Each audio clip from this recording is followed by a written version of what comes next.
Most people believe wealthy people got lucky or got rich overnight. But if you actually study the people who built lasting fortunes, you find something completely different.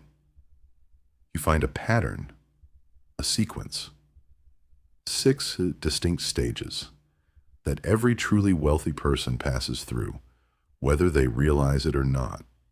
Nobody skips a stage and gets away with it, and nobody reaches the final stage by accident.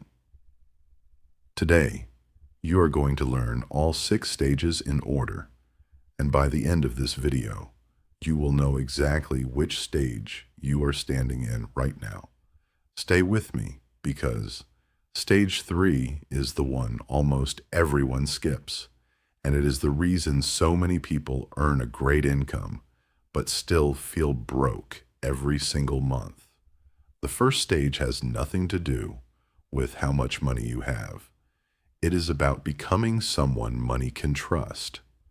Before any real wealth shows up, people at this stage are building a foundation of discipline, showing up every single day, doing the unglamorous work, and taking full ownership of their choices. Nobody sees this stage. There is no highlight reel for it. It is just quiet, consistent effort, while everyone around you is chasing something flashier. This is the stage where most fortunes are quietly decided, even though no money has been made yet, because the habits you build here determine everything that follows. If you skip the stage and jump straight to chasing income, you end up with a shaky foundation that collapses the moment life gets hard. So ask yourself right now, are you someone your future self can actually rely on? Keep watching because stage 2 is where most people accidentally sabotage themselves without even knowing it. And it happens the moment their paycheck grows. Once responsibility is in place, the next stage is security. And this is where the trap begins. Most people at this point start upgrading their lifestyle the moment their income rises. A slightly bigger apartment, a newer car, a few more nice dinners out. It feels good in the moment, but it quietly resets your financial starting line every single time your income goes up, which means you never actually get ahead, no matter how much you earn. People who actually build wealth do the opposite. They chase strength instead of appearance. That usually means building an emergency fund that can cover many months of expenses before allowing lifestyle spending to increase it all. It is not exciting. It will not impress anyone on social media. But it is the difference between someone who survives a bad year and someone who gets wiped out by one unexpected bill. And this next part is where things start to get interesting because stage 3 is where income actually starts working for you instead of the other way around. This is the stage almost nobody talks about, honestly. Once you have a security cushion in place, the next move is not to work harder at your one job. It is to start building a second stream of income, even if it is small at first. This might look like investing a small, consistent amount every single month. It might look like starting a side skill that can generate income independent of your main paycheck. It might even be something as simple as learning one new skill that opens a door your current job never could. The goal is not to get rich from this stream immediately. The goal is to prove to yourself that money can come from more than one place. Because the moment you rely on a single paycheck, you are only ever one bad month away from real trouble. People who reach true financial freedom almost always point back to this exact stage as the turning point in how they thought about money forever. Stick around, because stage 4 is the rule that protects everything you are building, and almost nobody follows it correctly, even when they know it exists.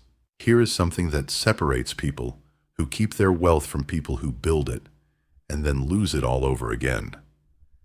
It is called the safety margin, and the idea is simple. Never invest or commit resources in a way that leaves you with zero room for error.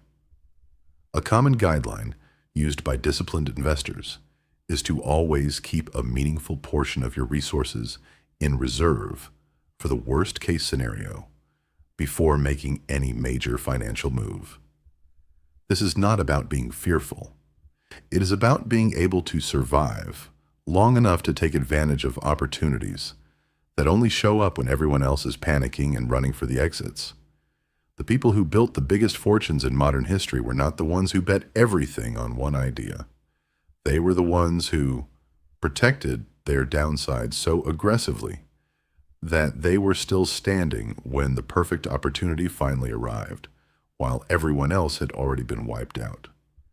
Now here is where it gets really important, because stage 5 is the stage where patience becomes your biggest financial asset of all.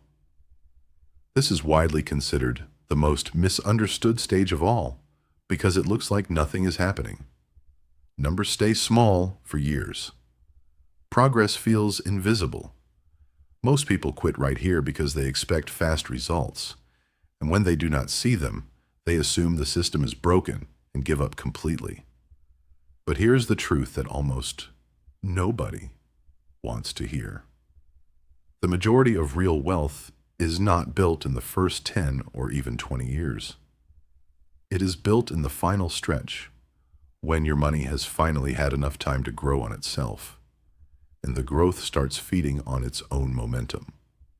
This is the power of compounding, and it rewards exactly one behavior, which is staying consistent long after it stops feeling exciting. The people who actually reach financial freedom are not the smartest people in the room.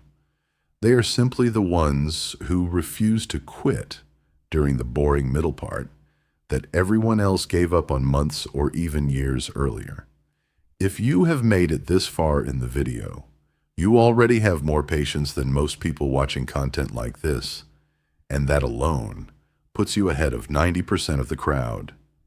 Because the final stage is not really about money at all. The sixth and final stage is where the entire meaning of wealth changes. It stops being about how much you can buy and starts being about how much you can refuse. True financial freedom is not a yacht or a mansion or a closet full of things you do not need. It is the ability to say no to a job that drains you. It is the ability to say no to debt that traps you. It is the ability to walk away from anything that does not align with the life you actually want to live. People who reach this final stage often describe it the same way. The most valuable thing money ever bought them was not comfort. It was the freedom to stop proving themselves to anyone. They stopped needing the bigger house to feel successful. They stopped needing the newer car to feel respected. They already have the only thing that ever truly mattered, which is the freedom to choose their own days. The reason this 6-stage structure works so well is because each stage builds the foundation for the next one, and none of them can be rushed or purchased with a shortcut. You cannot buy patience. You cannot skip discipline. You cannot fake a safety margin when a real emergency hits your life. Every stage is a test, and every test you pass makes the next stage easier to reach. This is exactly why so many people who suddenly come into a large amount of money end up losing it within a few short years. They received the outcome of stage 6 without ever building the discipline of stage 1, and without that foundation, the wealth simply has nothing to hold on to, so it slips right through their hands. The biggest mistake is trying to jump straight to stage 5 or stage 6 without ever putting in the work at stage 1 or stage 2. People see someone with passive income and multiple income streams, and they want that result immediately without building the discipline or the safety margin underneath it. That approach almost always fails because there is nothing holding the structure up. Think of it like trying to build the top floor of a building before the foundation has even been poured. It might look impressive for a moment, but it cannot survive the first real storm that comes along. The people who last are the ones who respect the order of these stages even when it feels slow, and even when everyone around them seems to be moving faster. Real wealth is not a race against other people. It is a race against your old habits, and every stage you complete honestly makes you someone new. So here is the real question. Out of all 6 stages, responsibility security, multiple income streams, the safety margin patient, compounding, and true freedom, which one are you actually in right now? Be honest with yourself, because that answer tells you exactly what to focus on next, instead of wasting time and energy on the wrong priority. You cannot skip stages. You cannot build stage 6 without going through stage 1 first, no matter how badly you want to. But here's the good news. If you follow this order and you stay consistent, the process that feels the slowest in the beginning ends up being the one that gets you there, the fastest in the end. Comment your current stage below, and if this framework gave you clarity, make sure you're subscribed, because the next video breaks down exactly how to move from stage 2 to stage 3 faster than most people ever do in their entire lifetime.